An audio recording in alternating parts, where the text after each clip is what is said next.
Hi, I'm Lori Wentworth, friend of the family.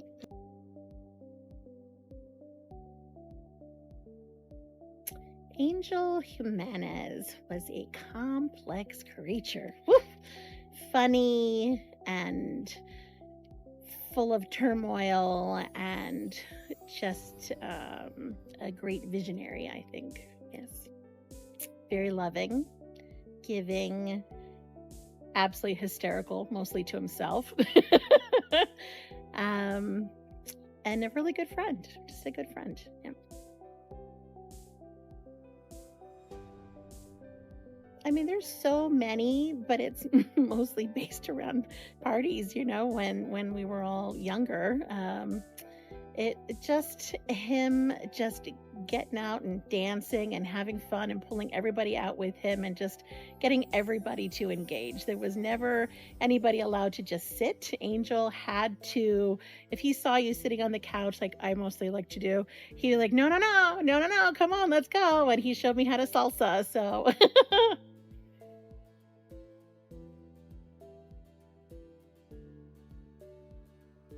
I think the things that made him stick out from the crowd, obviously his smile, and truly just that inner joy, the inner kid that would come out, sometimes in inappropriate moments, but it was there.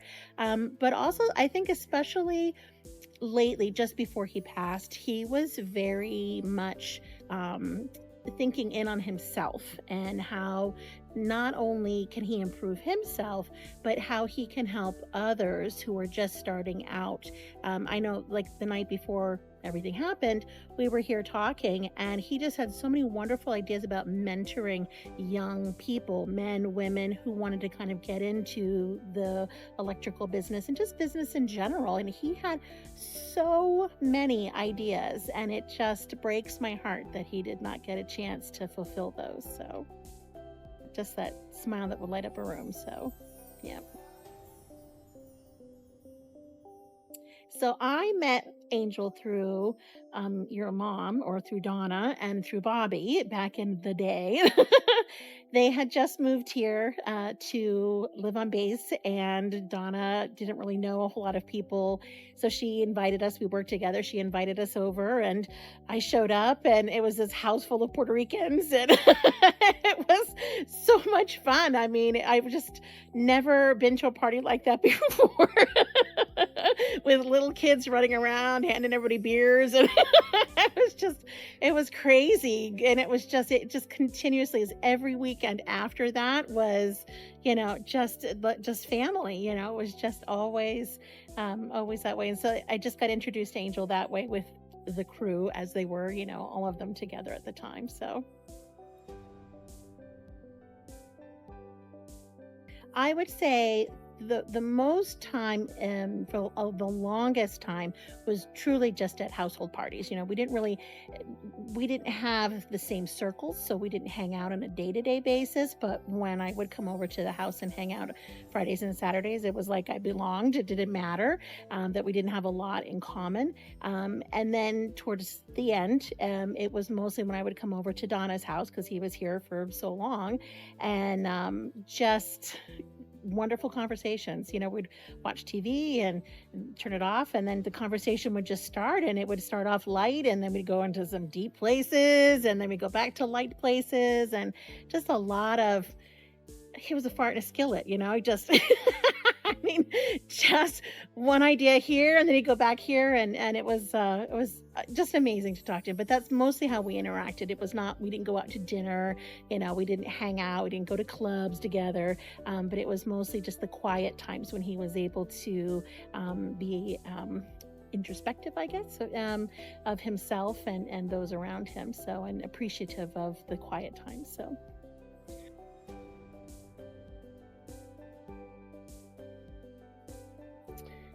I think family was very important to him. And it wasn't necessarily blood family, it was the people who showed him what family was like. And with that, he really shined, kind of showing others. Um, the human side of life, don't be so serious. Yes, you need to make money for your bills, and here's how I can help you do that, and here's how to invest here. But it was truly fun. I think stupid singing, and again the dancing, playing cards, and yeah. I mean, he collected 12,000 tools, right? For his job. And, but that wasn't, I mean, it was important to him, but I think just life was more important to him than anything else. It was not even just let's have a good time. It's let's really enjoy our time that we have here. And obviously for him, cut too short. So thank God he lived as loud and as rambunctious as he did.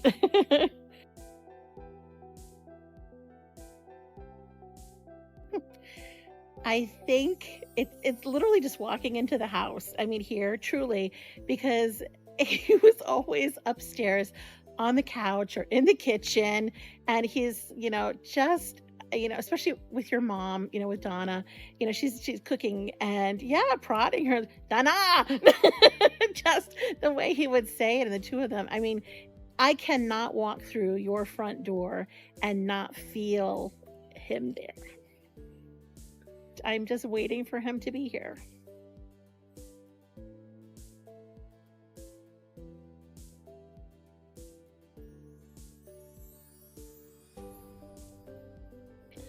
Um, well, I think for the outcome, I think I would like to see those who were directly involved and the supervisors be punished. Obviously, everyone's going to say, I want them to learn, which we do. We don't want this to ever happen again. And unfortunately, Angel is one of a string of many people every day that this happens to. He just happens to be special to us, right? But I don't think that there is enough punishment for those who should be following protocols. Because at this point in our lives, in 2024, 2023, when this happened, enough of this has gone on around the United States and not even around the world, because we're the ones that do it more. I think that police officers and those in charge need to relearn how to deal with difficult situations.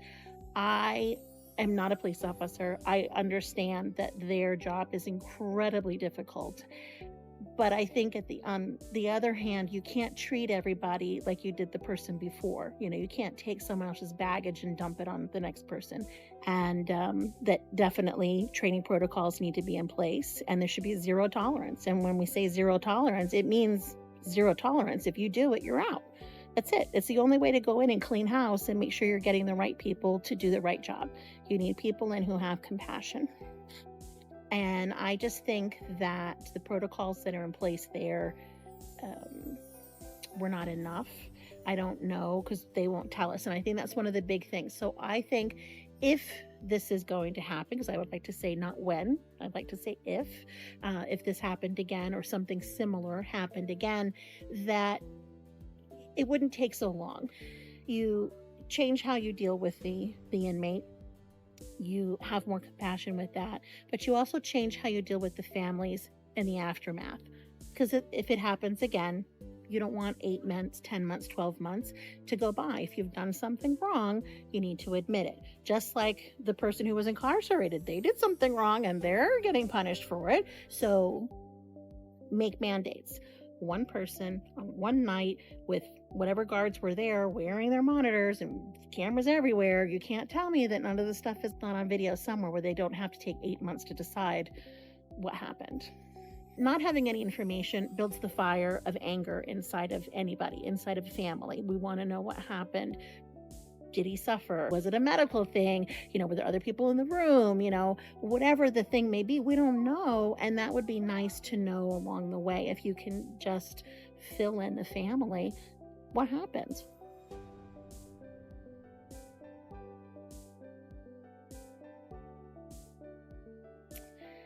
Well, I was very lucky. I talked to him a great length the night before everything went down. We had just I think, one of the best conversations we'd ever have. So, although he's not here, I have peace because I was able to give him a kiss and say goodbye.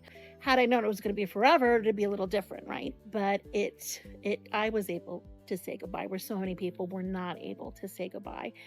So obviously, I would say, get your ass back down here. We miss you. This is completely unreasonable of you to have done this to us. But on the other hand, I think the world has lost a very special person, truly.